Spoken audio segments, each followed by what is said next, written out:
I think you all have the slides already. So today we're going to talk about traces and eigenvalues. And then we're going to talk about decompositions. We're going to go briefly over the Cholesky decomposition and maybe more in detail on the Eigen decomposition and then the singular value decomposition. So the difference, so the eigenvalue and the singular value decomposition, they are very similar. The idea is to divide or factorize the matrix in 3 different matrices. The difference is that the singular value decomposition exists for all matrices, including rectangular matrices, and the Eigen decomposition only exists for some squared matrices. The ones for which it does not exist is, so the matrices for which the Eigen decomposition does not exist are called defective matrices, but the singular value decomposition exists for every single matrix. Okay, so that's where we're going today, but before we get into that, we're going to go over, so last time we saw the determinant, we saw the geometrical interpretation of determinants, where it's actually computing some kind of volume spanned by the columns of the matrix, depending on the dimensionality of the matrix. And today we are seeing the trace and eigenvalues before we start with these decompositions. So all of what these things have in common, the determinant, the trace, and the eigenvalues, is that they all derive from the characteristic polynomial of the associated with the matrix, and all the properties that are linked to which kinds of matrices have the same eigenvalues and the same trace and determinant is linked to the characteristic polynomial. Okay, so we're going to see that now. So the first thing is what is the trace? So you should all know that. Probably the trace is the sum of the diagonal entries of the matrix. It's only defined for squared matrices, so n by n matrices. And so it's the sum of the diagonal elements. And it satisfies the following properties.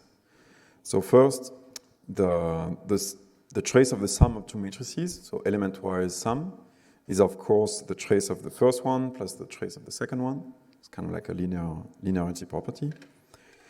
The scaling of a matrix leads to the same trace as the original matrix. The trace of the identity is simply the size of the matrix, because we are summing over the ones that are placed on the diagonal. And now a little bit less trivial. So the trace of AB, where A and B are matrices, is equal to the commute, so the trace of B times A. And this leads to the following properties. The trace is invariant under cyclic permutations. So cyclic permutations means if we decompose the matrix as a product of 3 matrices and then we compute the trace of that, these 3 matrices here are called A, K, L. If we do if we take the last factor, which is L, and then we shift it. What did we do? We took the first one here, A, and we shift it at the end, and we can do that. That's where this term cyclic permutation comes from. So we can cyclically kind of permute the product there. We'll get the same trace for all the matrices. So I think there's only 3 cases in there. So the trace of a linear matrix, of a linear mapping. So remember, matrices are coordinate representations of linear maps. Linear maps are only defined by their linearity property. So linearity properties are things like that, right? So if let's say now I'm talking about a function f or a map phi, linearity means that the mapping applied to the sum is equal to the sum applied to the mappings of that thing, and scaling. Anyway, so the trace of the matrix representation of the linear map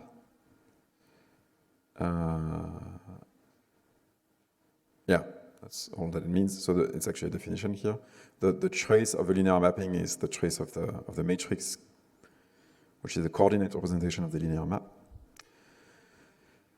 And result on similar matrices. So remember, that's what I insisted again last week on the transformation matrices. So how do we obtain transformation matrices from, this is what we saw last time, because I wanted to get to this result about similarity, that two matrices A and B that are squared are said similar if there exists a non-singular invertible matrix S, which operates in the following, which links A and B in the following way, and then A and B are said similar. And the whole interpretation here is that S operates a coordinate change, and so A and B are operating the same linear transform, are the coordinates of the same linear transform in different bases. That's what similarity means. And so coming back to the trace thing, similar matrices have the same trace, and that also comes from the cyclic permutation here. So if I can cyclically move S around and have the same trace, what I get here is that S inverse times S is equal to the identity, and so I get that the trace of B is equal to the trace of A.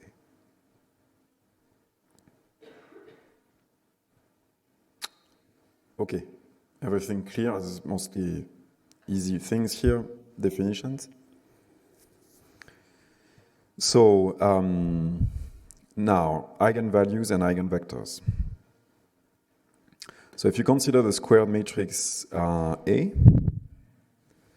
then lambda is said an eigenvalue of A, and X is said an eigenvector if they have the following property that holds. See, so how many of you have never seen this before? You've all seen eigenvalues and eigenvectors before? Yeah? Okay. So how would you characterize an eigenvector? What is an eigenvector with respect to a linear map? Which kinds of vectors are eigenvector for a linear map?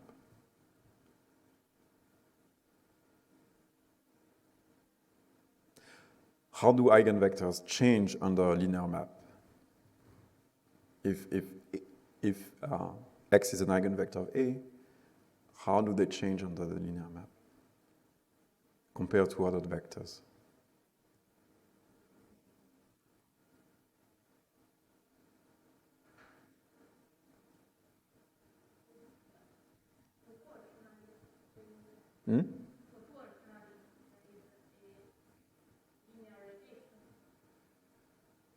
Yeah, they change.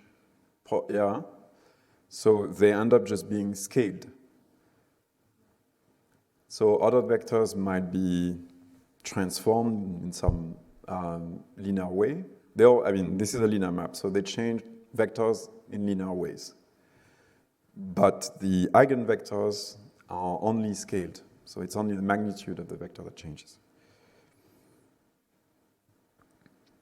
So for a given eigenvector, the linear transform operates on simple scaling. Well, this is what I was saying. And the following are equivalent. So lambda is an eigenvalue of the matrix A. The rank of A minus lambda times the identity is inferior to n. What does that mean here? If the rank of that thing is not equal to n, what does it mean? It's not full rank? Yeah. Mm-hmm.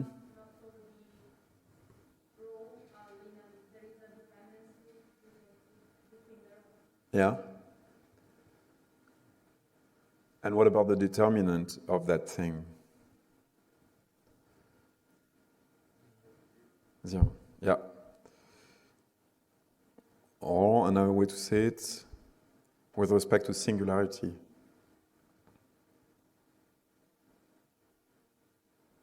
Singularity is about invertibility. What does it mean for the determinant to be 0?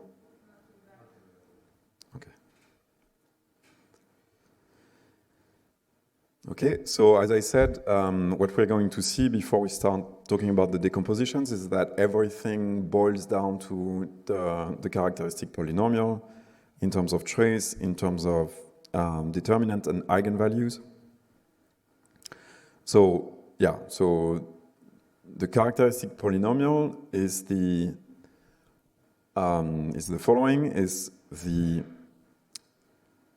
polynomial that we get by computing the determinant of a minus lambda I, where I is the identity, and we set that equal to 0.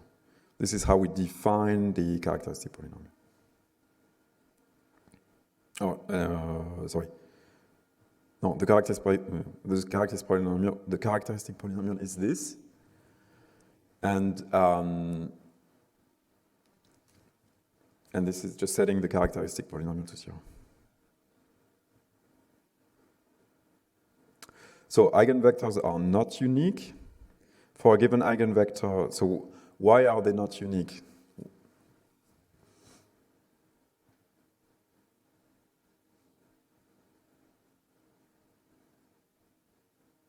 So that what it means is that if you have a set of eigenvectors, they are not unique in the sense that there's actually an infinite amount of eigenvectors that are associated with a matrix A. Yeah?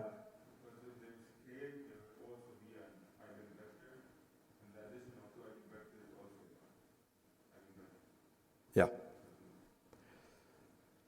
All the linear combinations of eigenvectors are eigenvectors, and the scaling of these eigenvectors are.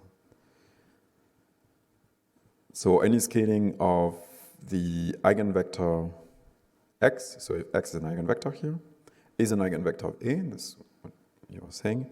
And it's very easy to see coming from the original way that we define them here. So if you scale C here, you'll end up having on the other side C lambda x, and this is the so this is also an eigenvector by definition.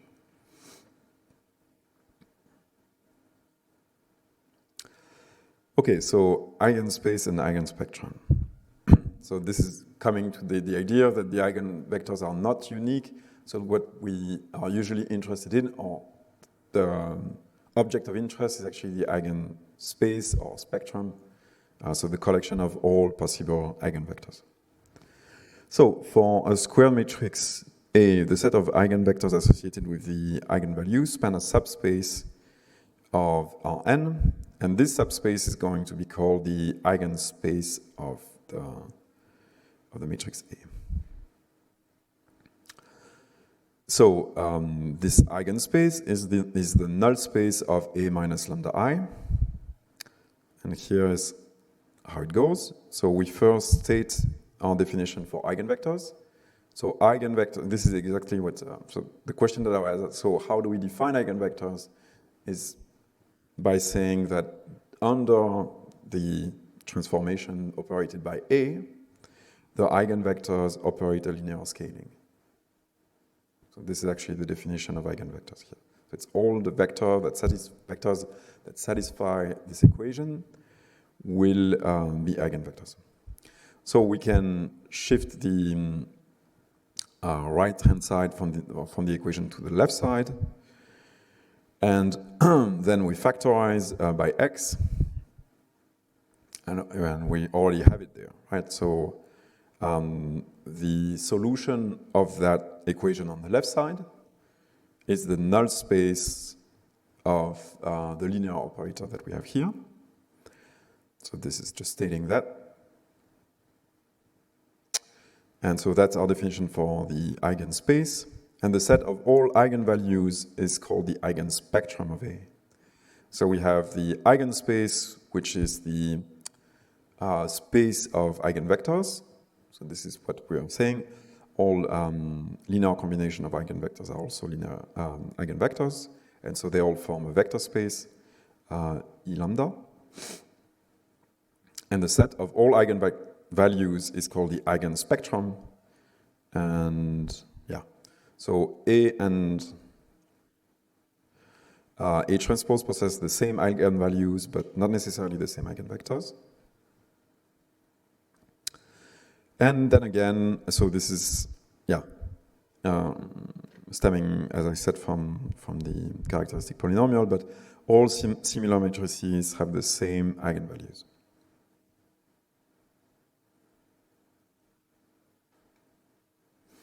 And if A is symmetric positive definite, meaning that, so symmetric, remember, it's according to the diagonal of the matrix, you'll have the values that are in the upper triangle are going to be the found on the lower triangle. That's the notion of symmetric. And positive definite means that if you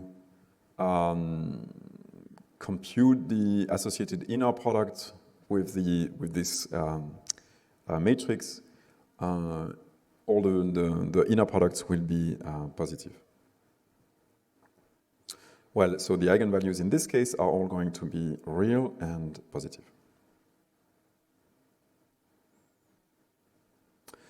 Okay, so now we are going to see a numerical example where we have a linear operator here, a matrix, a 2x2 matrix, and we want to compute the eigenvalues and the eigenvectors. So first what we do is we calculate the characteristic polynomial. And the idea is to find the lambda values for which A minus lambda leads to a non-trivial null space. So the trivial null space is the null space where x is x is equal to 0 is the only solution. Non-trivial null space means that there's a bunch of vectors which are going to be lead to A minus lambda I times the vector is equal to 0. That's what it means. So for that, we compute the determinant of A minus lambda I, and we're going to set it equal to 0, and then we're going to look for the roots of that polynomial according to lambda. So we do that here. This is going to give us the eigenvalues. So we do A, this is A here, A minus lambda I. So here we are in 2D, so lambda I is just this 2x2 matrix. This leads to A minus lambda I here, and this means calculating the determinant. So we do this times this minus this times this. This is the definition of a 2x2 determinant. Then we develop the polynomial, and then we factorize the polynomial. So to factorize according to the roots, well, either you see directly that this leads to this factorization, or you calculate the, what is it called? The B2 minus 4 times A blah blah thing that you saw in high school in order to do this.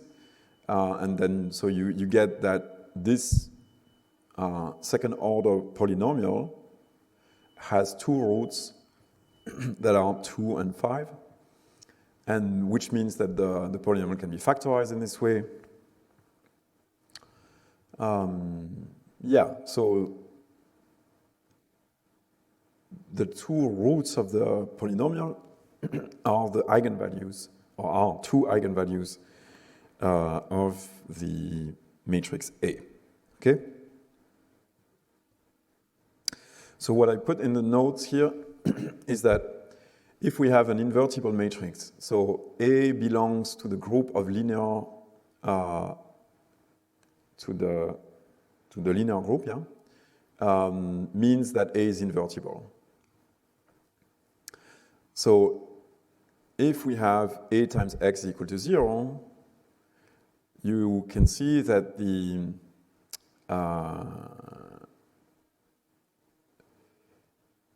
the null space is going to be the trivial null space. That's what it means. I just wanted to, because here we're saying we are looking for a non-trivial null space for A minus lambda I. I just wanted to explicit what that meant for, so this is not the same A, by the way. This is just some A matrix that is invertible. And easily you can see that you will have the trivial null space for A. Okay?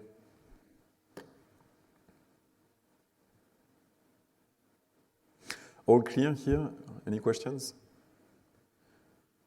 So this is the standard procedure for calculating eigenvalues of a matrix. So if you've all seen eigenvalues, you've seen this procedure. You calculate first the characteristic polynomial, then you set it equal to 0, you find the roots of the characteristic polynomial, and that gives you a set of eigenvalues. So that's the first step, or the first two steps. And then the third one is to then get the eigenvectors. So the way you do that is you express A times lambda I is equal to 0, is equal to 0, and you express that with respect to lambda, and that gives you a linear system of equations, two equations in this case. And then you plug in the two eigenvalues that you found. So the first one being 5. So you just replace lambda by 5, and now you have a concrete system of linear equations, and you solve that system here. So what we find is that we have a first eigenspace for the first eigenvalue that is 2 and 1, and we saw that kind of trivially in this example because, so if I have 2 and 1, this actually cancels the equation.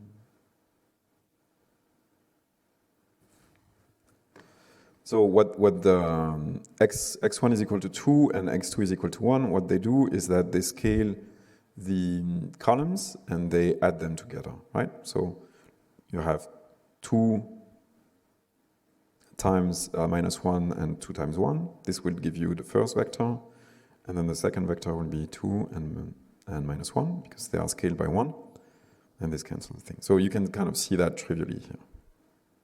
But remember, so this is a full space, right? Because any scaling of that vector will be also a solution to the system of linear equations that we have here. Okay, so we do the same thing for the second one, which is even more trivial, because we have the two columns are actually the same. So the set of vectors that are solutions to that equation is 1 and minus 1. Of course, you can use Gaussian elimination to solve more complex system, which is what we saw in the second lecture. Okay, so that's the whole thing. So for finding eigenvalues, characteristic polynomial, setting it to 0, finding the roots, this gives you your eigenvalues, and then generating a collection of system of linear equations by plugging in the eigenvalues into the matrices and solving them in any way you want to, including Gaussian elimination when that is too complicated. Okay, so the geometric interpretation of eigenvalues is the following. So if we're going to look at a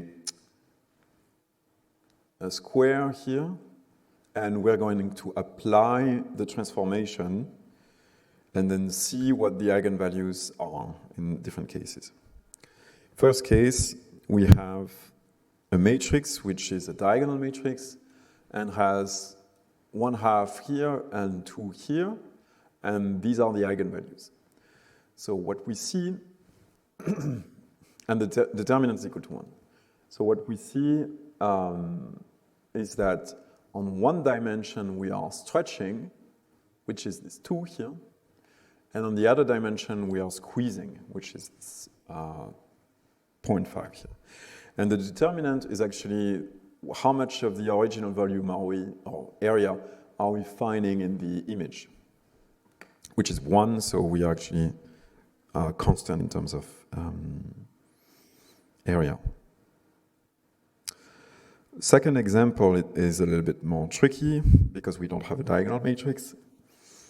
What we see is that we are constant in terms of area, and the eigenvalue are 1 on each dimension, meaning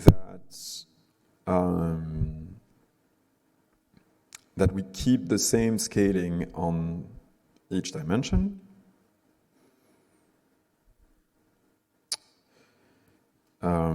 Here we have a rotation matrix. Remember, rotation matrices can be expressed this way, and this comes back from the coordinates of the original vector in the rotated base in the the coordinates of the rotated basis vector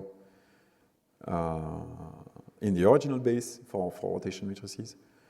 And this is the y vector once rotated. So for rotation matrices, the eigenvalues are actually complex, and the determinant is 1. And here we have a weirder linear map that is non-invertible, meaning that once we map the vectors from the square to the line, we cannot go back. It's not a bijective linear map. And that is because we are basically losing a dimension here, and meaning that it's a non-singular matrix and has 0 determinant.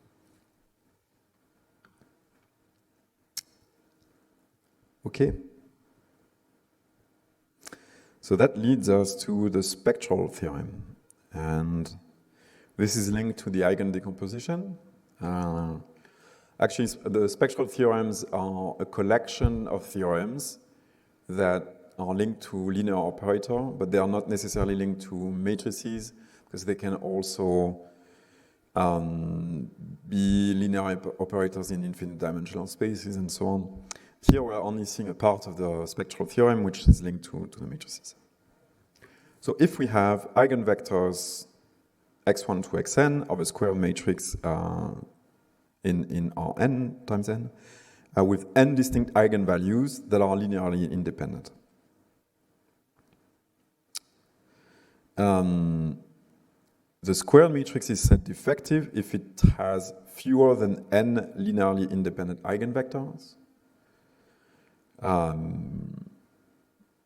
Meaning that the eigenspace is not not the same dimension as the original input space. And so the spectral theorem says the following. If A is a symmetric matrix, so symmetric again has to do with the upper and lower triangle of the matrix, there exists an orthonormal basis of the corresponding vector space consisting of the eigenvectors of A.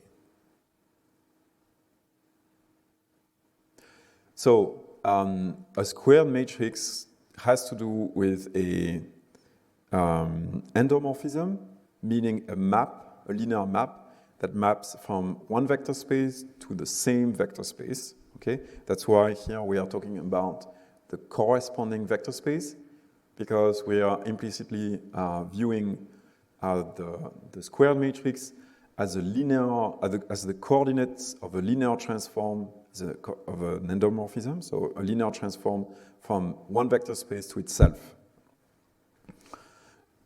Remember again, so if the matrix is invertible, what it says about the endomorphism is that it's also bijective. And a bijective endomorphism is called an isomorphism. Okay, so anyways, what it means here is that in this vector space, there exists an orthonormal basis, and this orthonormal basis corresponds to the eigenvectors of A. So, what it says about the nature of the matrix is the following.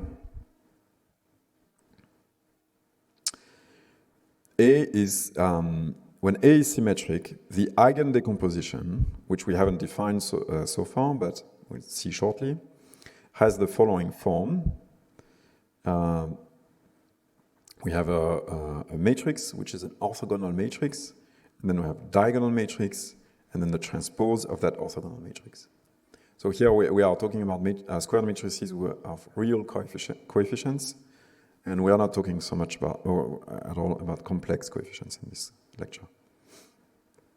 So yeah, so D is diagonal matrix of where the diagonal entries of the matrix are the eigenvalues, of course, and P's columns are the eigenvectors, and the eigenvalues are real.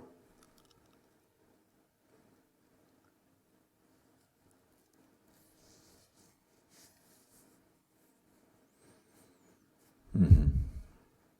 Okay. So, in the general case, in the Eigen Decomposition, P does not need to be orthogonal. That's the difference between the Spectral Theorem, which applies only to symmetric matrices, and the Eigen Decomposition, which applies to all kinds of squared matrices, but not all squared matrices. A subset of the squared matrices. And the ones that are not, where the Eigen Decomposition does not exist, are called these defective matrices. Okay, so we're going to close this and then move on to the Eigen Decomposition, the Cholesky Decomposition, and so on. So the relation between determinant and traces and so on. So we have that the characteristic polynomial, which is the determinant of A minus lambda I, can of course be factorized as a product of the eigenvalues times lambda by setting lambda to 0. We have that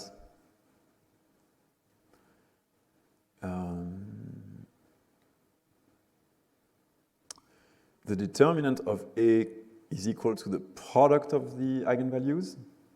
So here it's actually the relationship between eigenvalues and determinant and trace. And the trace is the sum of the eigenvalues. So the way you should see that is that it's again with this similarity argument here.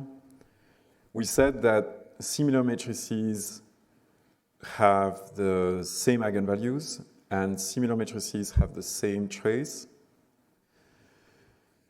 So first, if similar matrices have the same trace and similar matrices have the same eigenvalues, you can see that for a particular case, you will have that for the Eigen Decomposition, actually, you will have that the eigenvalues are on the diagonal, and that you will have a P matrix which operates the coordinate change. So this is here, and then for the determinant, it's maybe a little bit more complicated to see it. But that all stems from the idea that the characteristic polynomial is invariant under matrix similarity. And yeah, so these are the implications here.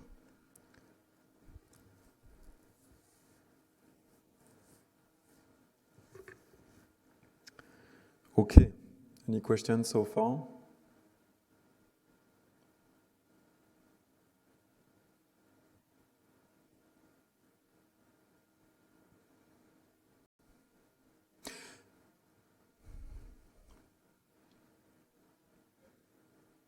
Okay, so these are quite important results and things to remember.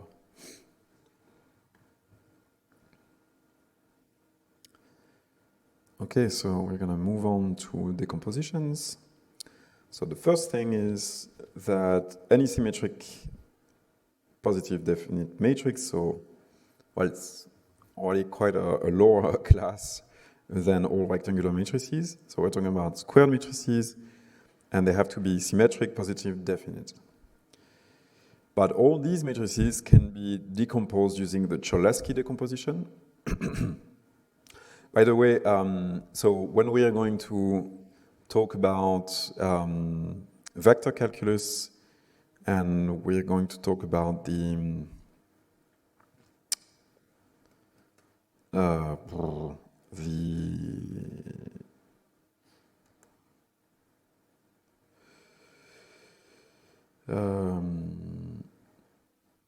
so when we have a differentiable function, the second order Taylor expansion, we're going to look at locally how differentiable functions behave. So you can have a linear.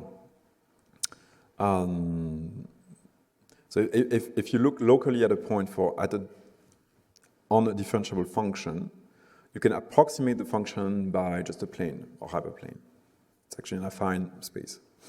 Or you can have a second order assumption, which is kind of like if you're looking at it in 1D, it's going to be a 2D polynomial.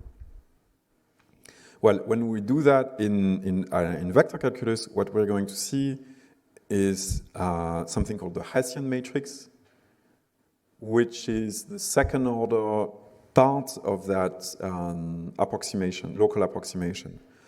And the Heisen matrix is always semi-positive definite. And so the Cholesky decomposition is actually something, or do you know any other case where we'll have a semi-positive definite matrix?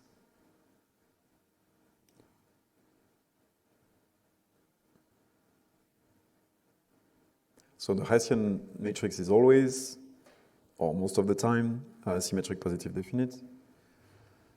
Are there other cases?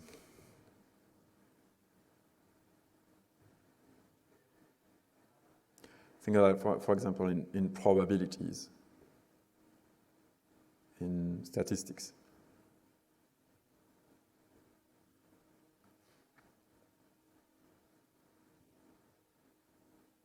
So the covariance matrix is also semi-positive definite. And so we're going to use these kinds of decompositions in these cases. We'll see also a link between the covariance matrix and the Heisen matrix, which has to do with the Laplace approximation.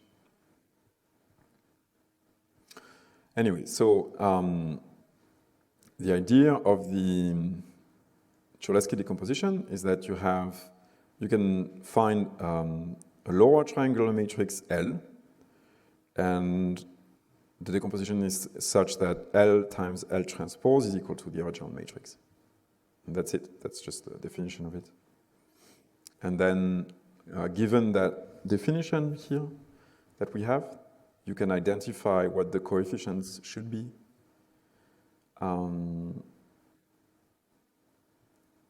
And yeah, so Lij can be identified from the equation above. And so the Cholesky decomposition is often used on covariance matrices to sample from Gaussian distribution, perform sampling. It can be viewed as a square root operation. Because we are decomposing a matrix in two, right? In a factor of two equal factors. Okay, so that was it for the Cholesky decomposition. I'm not going to dig deeper than much more than this slide.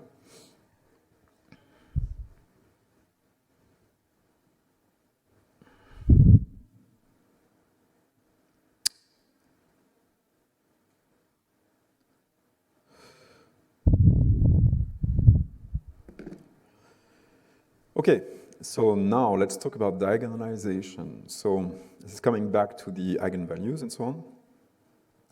If we have a matrix D that is diagonal, so diagonal means that it's sparse and it only has non-zero coefficients on the diagonal, then we can compute things very easily, such as the determinant. So the determinant is going to be the product of the diagonal entries. If we want to raise a matrix D to the power, so that means multiplying D by itself and so on, and where K is the number of times that we multiply D by itself. That's the power of a matrix. So D raised to the power K is super easy to multiply because we just have to raise the diagonal entry to the power of K.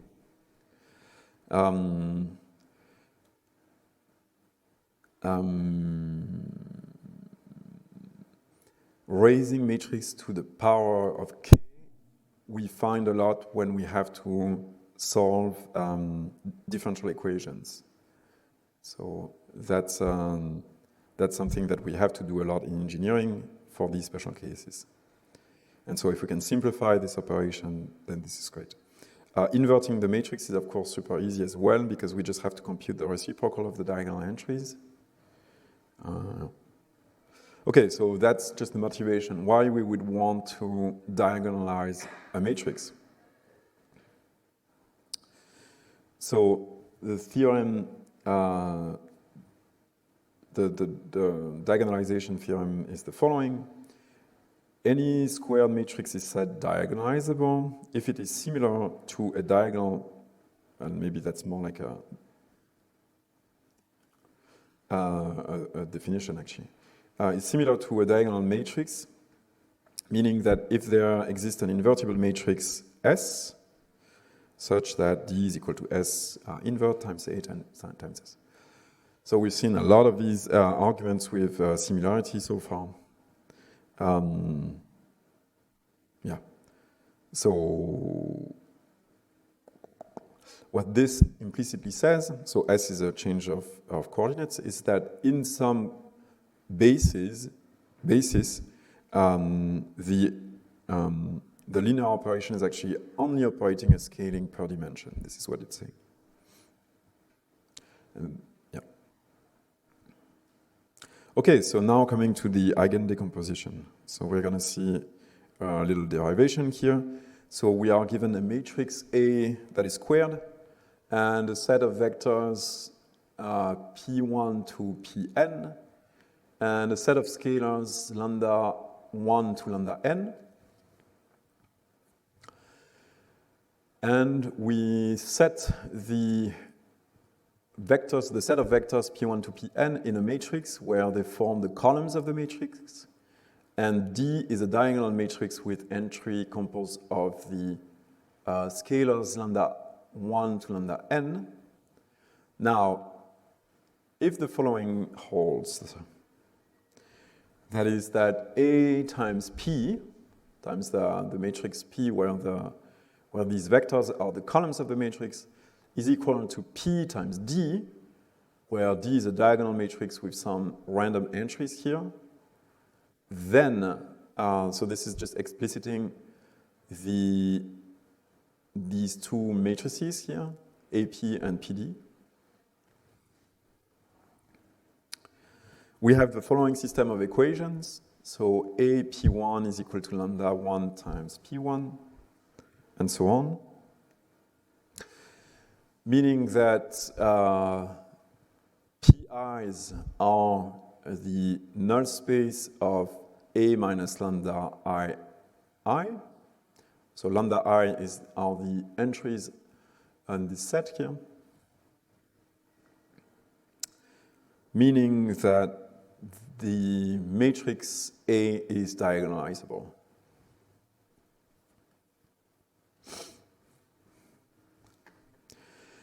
And this is the Eigen Decomposition of A.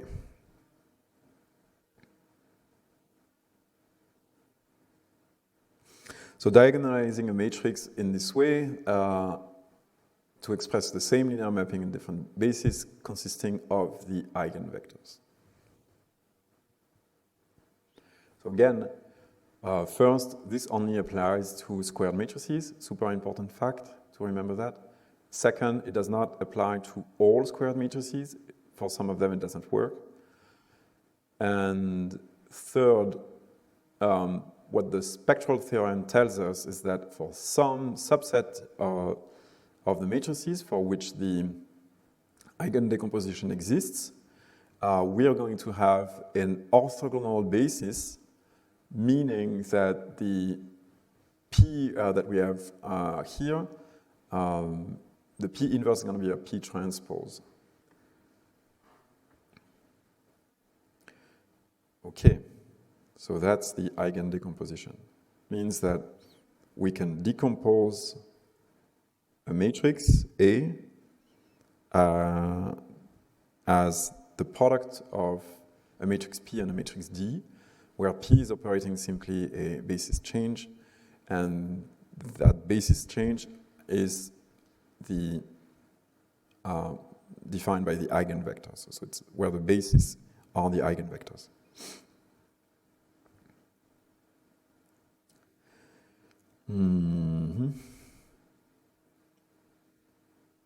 What's nice about this derivation here is that we actually don't rely on the fact that P and lambda are actually eigenvectors or eigenvalues, right?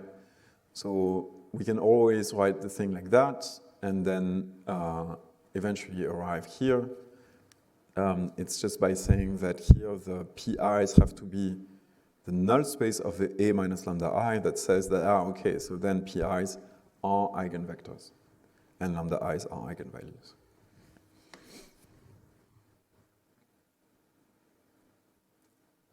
Okay. So the geometric interpretation.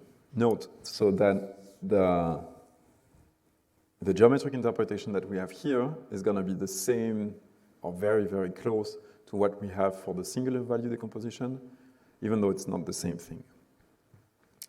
So what happens is that we first change bases.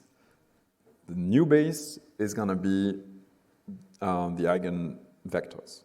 So we have the original base is E1 and E2, and the new base is P1 and P2. And so P minus 1 is going to put us in the new base. And so everything is going to be now rotated, including the original basis vectors. Then we operate D, which is a scaling along the eigenvectors, which is our new base.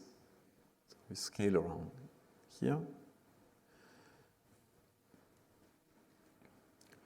And then we rotate such that we are back in the original base.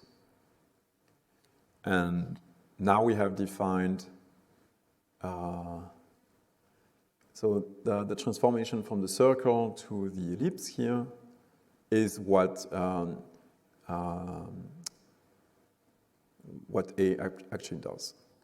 So we first apply the inverse of the change base, let's say, change of bases, scaling, map back to the old base.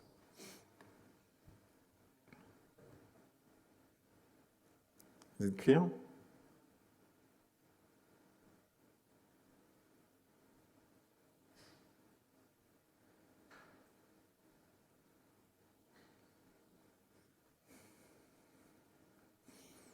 So again, in the general case, when the Eigen Decomposition exists, the transformation or the change of basis here is not necessarily a rotation. It can be kind of whatever is defined by the inverse of P.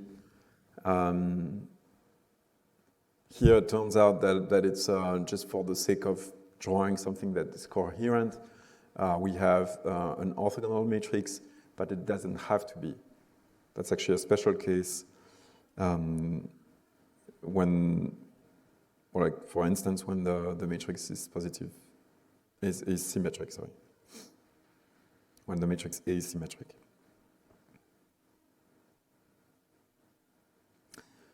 Okay, so let's see a numerical example similar to the one that we have drawn here. I think I switched a P1 and P2, but apart from that, what we saw, like the geometrical interpretation that we had, corresponds to this numerical example. So we have a 2x2 matrix, and what we see,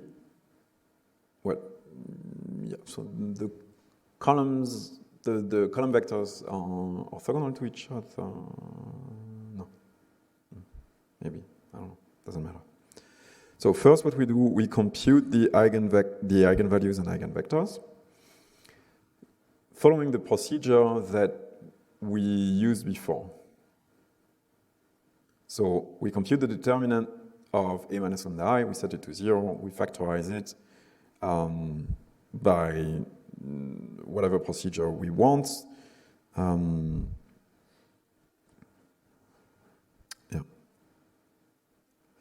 I forget the name. What is the name of this delta quantity for a second order polynomial? The discriminant, yes. So we can compute it like that. So we get our two eigenvalues. So the first eigenvalue is the one that cancels the first part, and the second eigenvalue is the one here. Then we replace lambdas by the eigenvalues that we have, and we get two systems of linear equations. We have the first one here where the solution to the system of linear equations is going to be any scaling of 1 minus 1. And then the second one is going to be any scaling of 1, 1. So coming back here, this is what we had here. So we have E1, E2, these are our original basis vectors. And then we have 1, 1 and minus 1, 1. Okay, minus 1, 1 and 1, 1. We check that the eigenvectors are linearly independent, meaning that they form a basis of R2, not R2 to R2. There's a typo here. So we construct a matrix P to diagonalize A, and we do this by putting the eigenvectors as columns of the matrix. Okay? We put the corresponding eigenvalues in a diagonal matrix, and then what we have is the Eigen Decomposition of A, where we have the basis change on the right side, the scaling of each dimension, and then the mapping back to the original base. So the matrix P here is an orthogonal matrix performing a rotation of pi over 4. Meaning that the inverse of P is actually the transpose, but the matrix A can be, well, so note that the matrix A can be decomposed with the function in NumPy that is called NP linear Eig A. And you would get, as output of that function, you get two things actually, you actually get three things. So you get P inverse directly as output, and you get the eigenspectrum and P.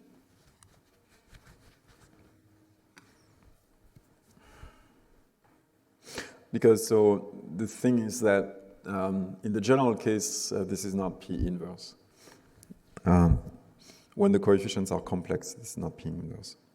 But, yeah.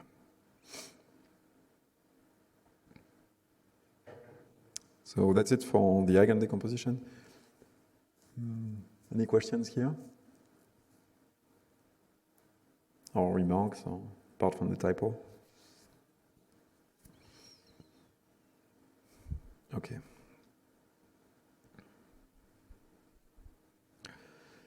So, the singular value decomposition. So, as I said, the Eigen decomposition only applies to squared matrices. And the question is, can we generalize this kind of concept to rectangular matrices? So a matrix M, which represents a linear transformations between vector spaces, not the same vector space now, but from V to W. So the matrix M represents the some linear map and quantifies the change of geometry between these two vector spaces. The thing is that rectangular matrices are coordinate versions of these linear maps, and are rectangular because V and W are not necessarily the same dimension. So we have the row space and the column space, which represent the dimensions of these vector spaces, and yeah, so they're not necessarily the same. So some properties of the SVD, it's somehow a much stronger result because it always exists, and it also is unique. So here's the theorem. So if we consider a matrix M, which is rectangular, then the singular value decomposition is of the form in the figure here, not 25, figure 4, where U and V are orthogonal matrices. So the form is that we have the columns of U, which are going to be the left singular vectors, and we have the rows of V, which are going to be the right singular vectors. So in the Eigen decomposition, what we had was P and P inverse, but in the singular value decomposition, we have U and V, which are different matrices. And they are, the columns of U and V are different vectors. They are also the basis for the image space and the domain, but they are not the same. The other thing that we have to see is that the shape of sigma here, it's also kind of diagonal, but since it's rectangular, it's going to either increase the dimensionality between the domain and codomain, or it's going to operate a dimensionality reduction.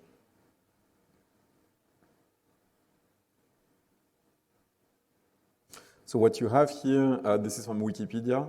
What you have here, this star here, means that in the general case, when the entries can be complex numbers, the V star is going to be the conjugate transpose, which for us is simply going to be transpose because we only consider real coefficient matrices.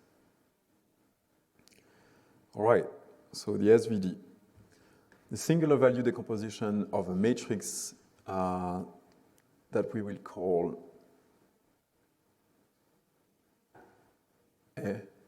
M here.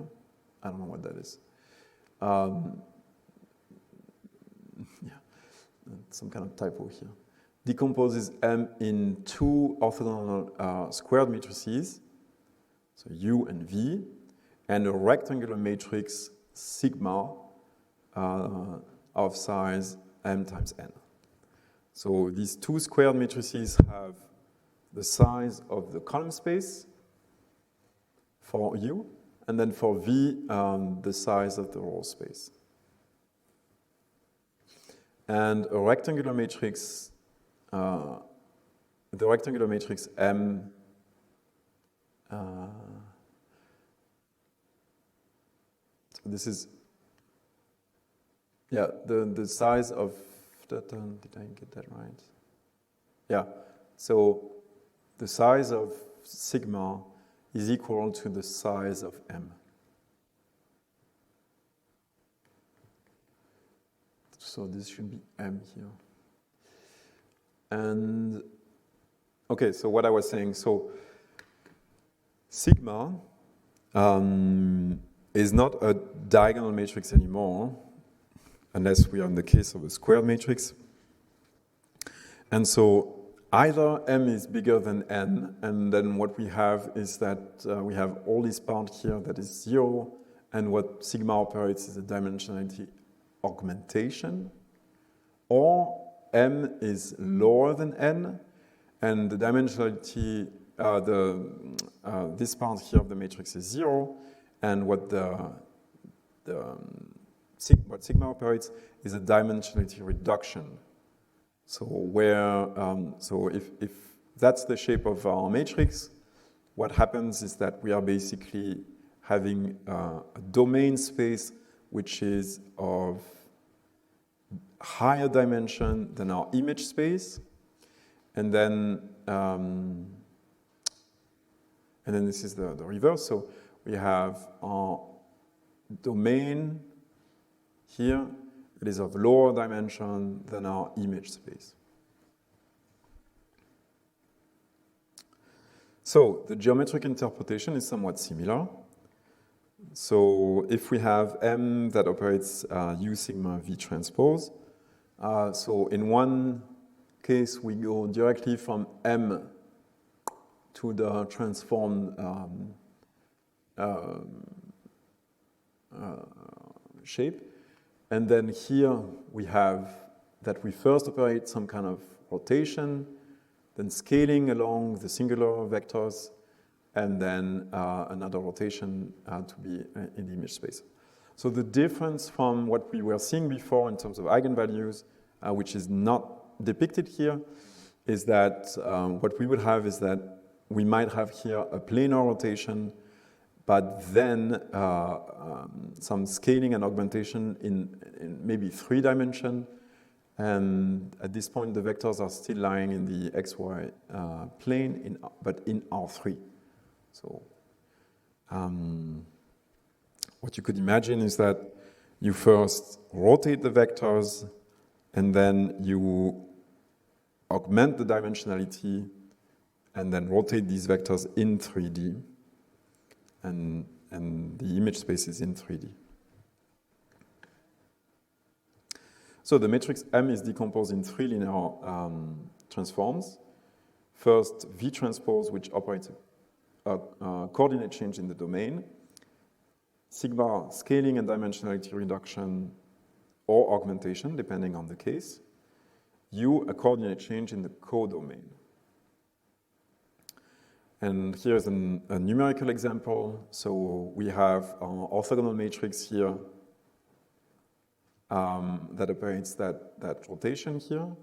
We have a matrix which operates a dimensionality augmentation, because it has this part here. Right?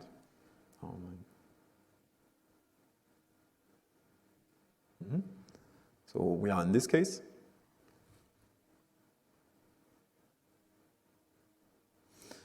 And then we have our second orthogonal matrix, which operates a coordinate change in the codomain.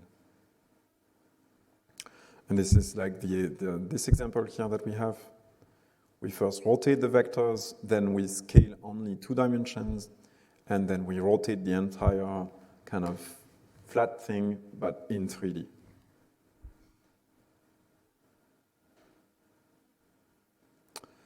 So how do we construct the SVD?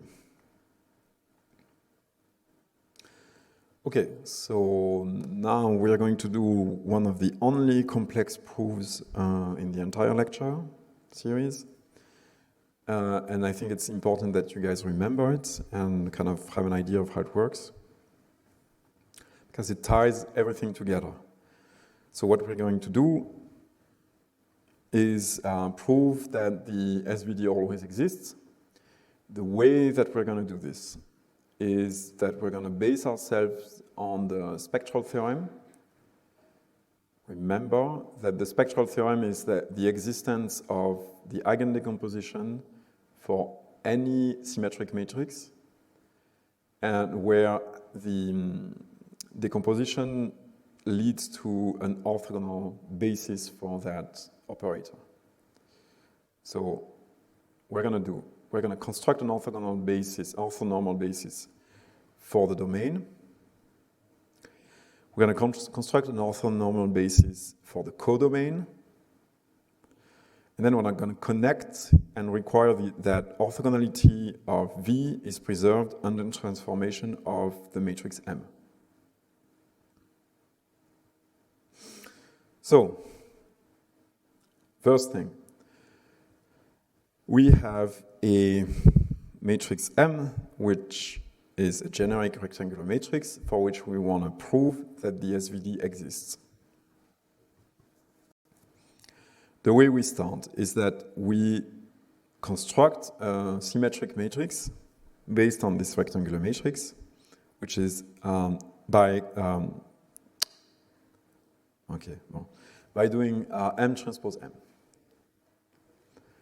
Because this matrix is symmetric positive definite, it can be diagonalized,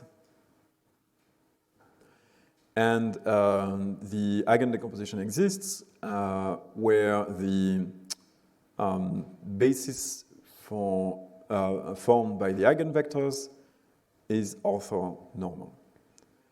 And so that's what we have here.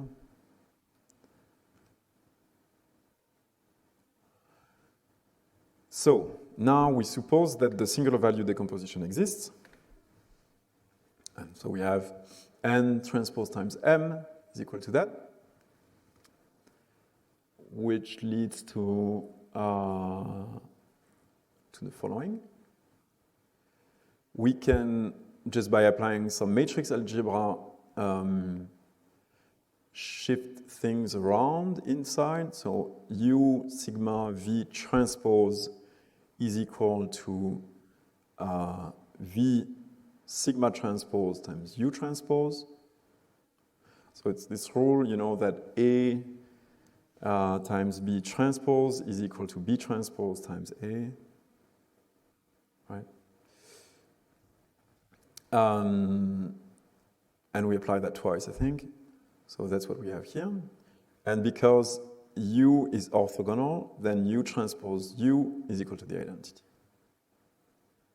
So we can remove that, and what we have is this M transpose M is equal to V sigma transpose times sigma times V transpose. And we identify that, so that's the singular value decomposition, it's the M transpose M as a function of the singular value decomposition elements.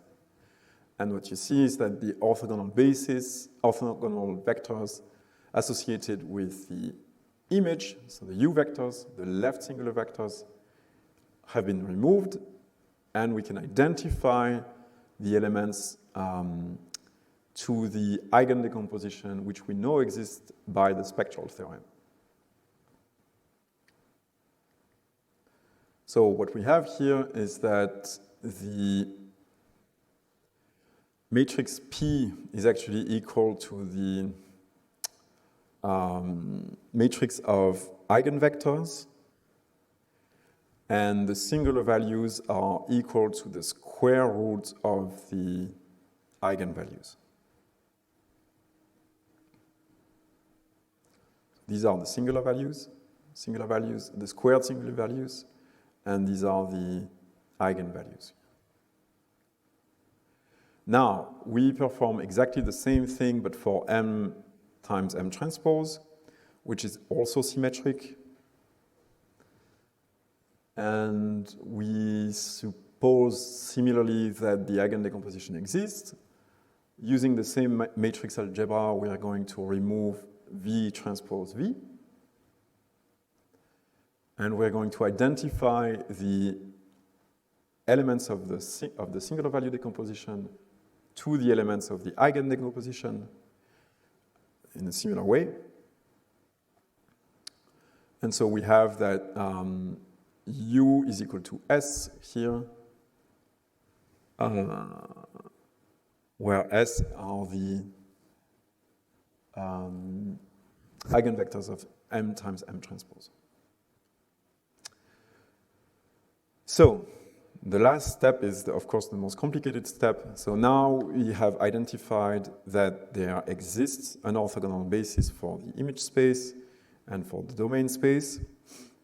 Now the question is how do we connect the two? So we know that since the eigenvectors of M transpose M VI's are the eigenvectors of M transpose M, their image under M yields an orthogonal basis of a subspace Rm.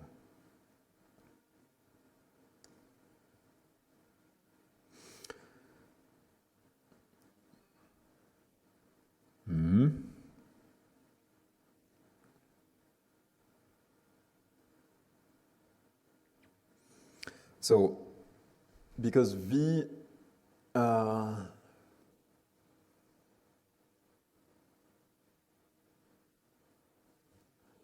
so V are eigenvectors here, then we can replace this by the eigenvalue times V, because this is by definition here, that V transpose M times V is equal to, this is how we got V and lambda.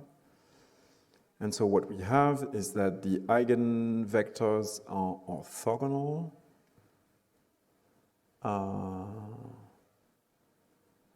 And they are also then orthogonal in the image space. Their image by M is also orthogonal. Okay?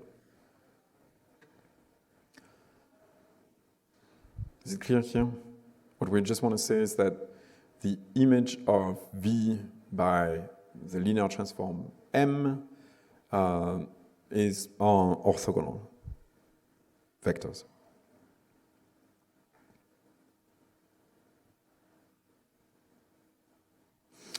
So the left singular vectors need to provide an orthogonal basis for our M. Hence, we only need to normalize them to get an orthogonal basis. So here we normalize the image of these vectors Vi by M.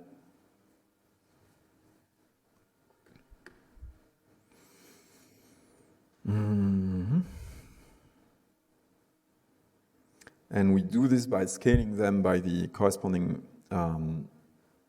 square root of the eigenvalues.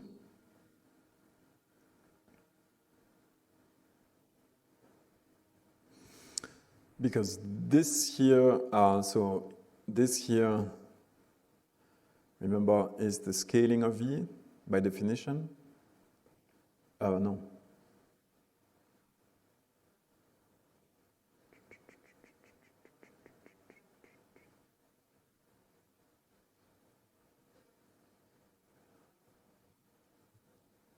Oh, yeah. So this thing here is this thing, square root, right?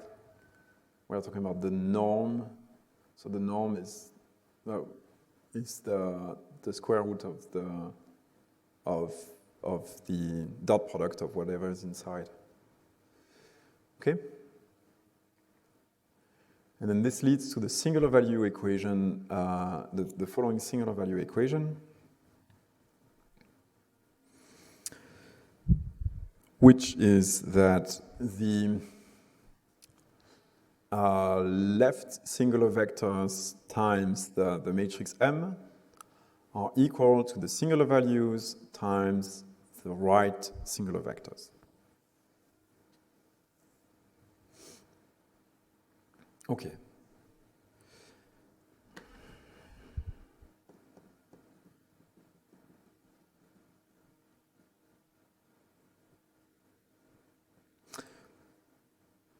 So what we did here is that we checked that the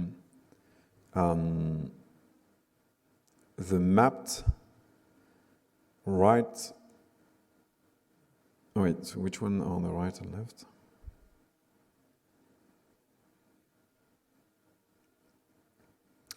The mapped domain, also right singular vectors, are also orthogonal in the image space. So after mapping by M, and this is the case by definition of what we got by the spectral theorem. And then we made sure that we could normalize the eigenvectors. Yeah. No, the right singular vectors, the left singular vectors, sorry. And we got the singular value equation here.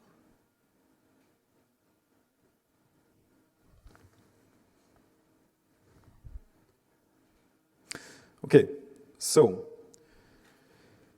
this is the singular value equation, which is very similar to the eigenvalue equation. The difference here is that we don't have lambda here, we have sigma, so the singular values, and we don't have the same vectors on each side. We have different vectors. So we have the right singular vectors are on the left side, and the left singular vectors are on the right side, right?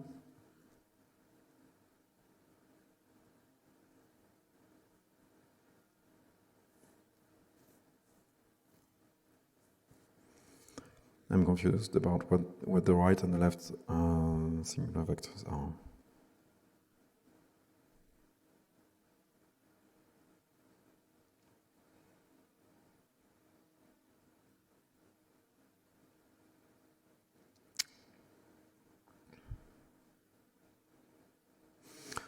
Okay, bon. Maybe we can come back to this slide next time, quickly, if there are some questions. Any questions here? Any remarks? Or?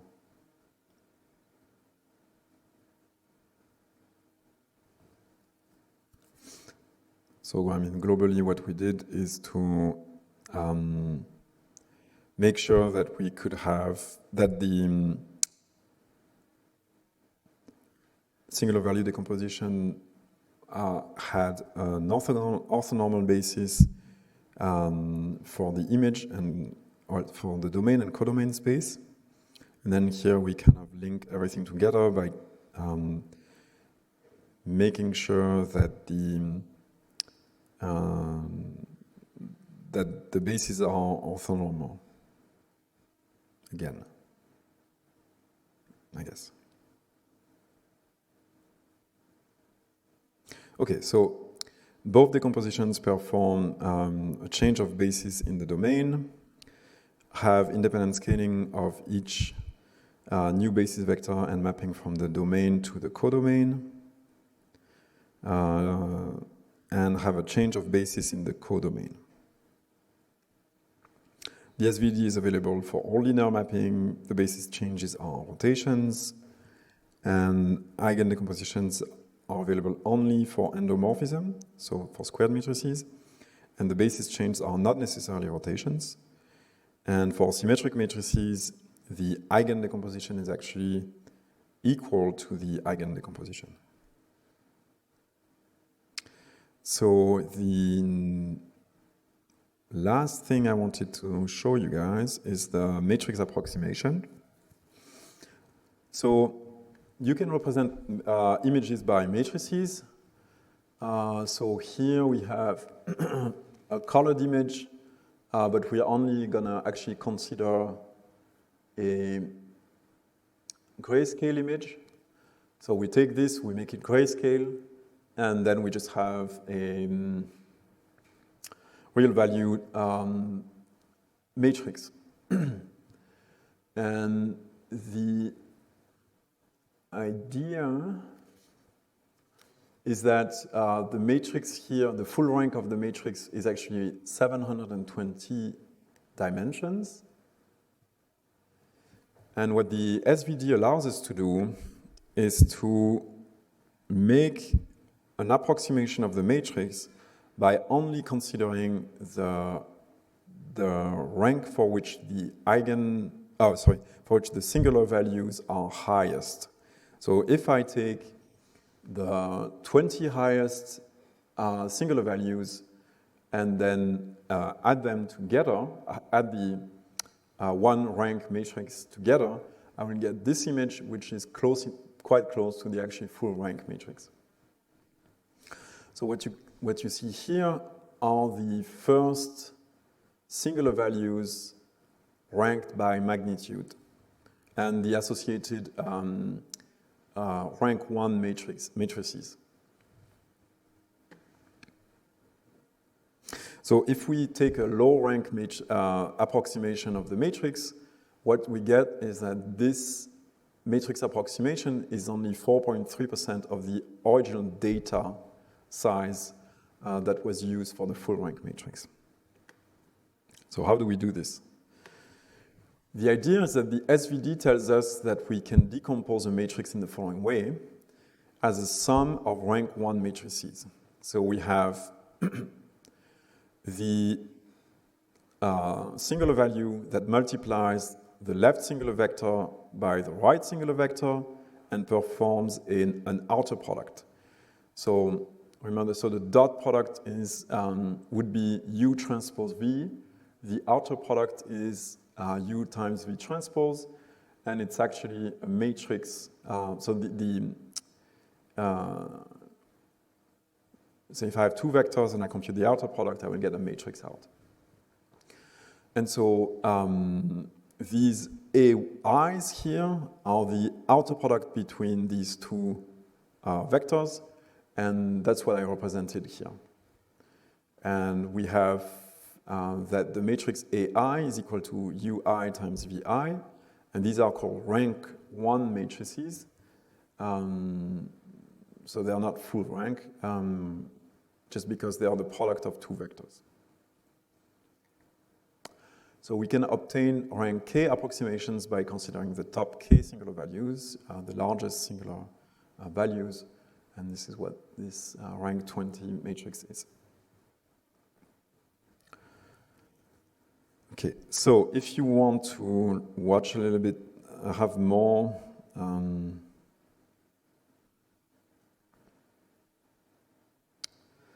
information about that, you can watch about matrix approximation, and maybe this clarifies some things.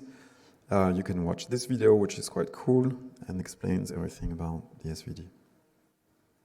I put the link here. And matrix approximation, actually. Okay, so as a summary, matrix decomposition helps us to summarize matrices. And for square matrices, we have that the determinant, the trace, and the eigenvalues and eigenvectors are important quantities. We saw the Cholesky decomposition, which performs like some kind of squared root operations. And then we saw the eigenvalues and eigenvectors,